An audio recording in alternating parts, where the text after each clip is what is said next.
20 million Polish people scattered around the world feel this longing the most, especially during the holiday season. The lack of closeness, the lack of family, the lack of Poland. But the Polish Church helps to unite them. The tradition, beautifully celebrated and cherished by the Catholic Church, unites the Polish Church abroad. What does it look like at Christmas? Poles have an exceptionally rich Christmas tradition and are strongly attached to it. We are one of the few nations that have a Christmas Eve dinner, which is hard to find abroad. And there are millions of us abroad. The Polish diaspora scattered around the world is estimated at 20 million.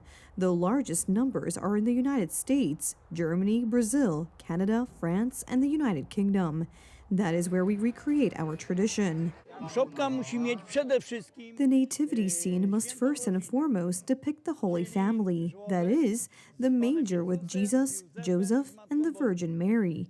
As for the rest, the idea could be related to Laikonik, a symbol of Kraków referring to a costumed rider on a horse, or the Wawel dragon, as shown here. The whole world sees Kraków nativity scenes like this. Since 2018, they have been included in the UNESCO Intangible Cultural Heritage List as the first Polish Christmas custom, recognizing their uniqueness, rich tradition, and skills passed down from generation to generation, which makes them one of the most valuable cultural phenomena in Poland. All nativity scenes depict Jesus as the Holy Scriptures command, born in modest circumstances. However, the Kraków nativity scene differs from all of them in that Christ is born in a palace. But this is not a real palace. It is a palace of fantasy, created entirely in the minds of the creators of the nativity scenes.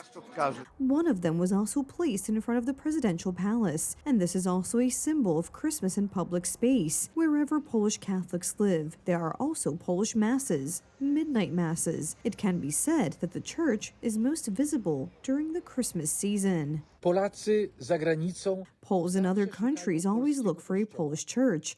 It is a substitute for other communities, families, and homes. This is the case all over the world. The same is true in Rome. At midnight, a ceremony was held in the Polish church to celebrate midnight mass, led by Father Paweł Ptasznik, who is responsible for the pastoral care of Poles in Rome. Poles hold this tradition dear to their hearts and pass it on.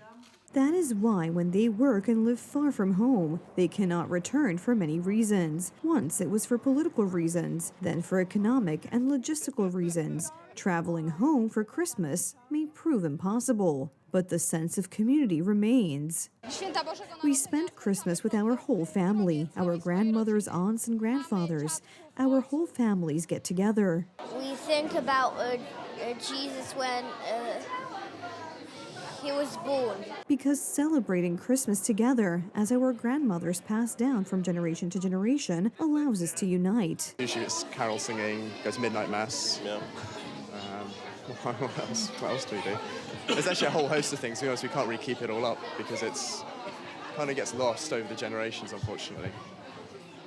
But we try our best. It's always just little details that we try to hold on to. Just like putting the bit of straw underneath the tablecloth and leaving out an extra plate in case someone poor wanders by. And when Polish state institutions fail and everyday life forces people to live in a different culture, the Polish church helps. It is very difficult to live without knowing your roots, because without them you feel lost. I know this from my own experience. You need contact with your loved ones to feel valuable. And that is why Polish holidays, nativity scenes, but also richly decorated Christmas trees or Christmas Eve dinner with 12 dishes prepared according to grandmother's recipes, are so well known and appreciated around the world because they unite.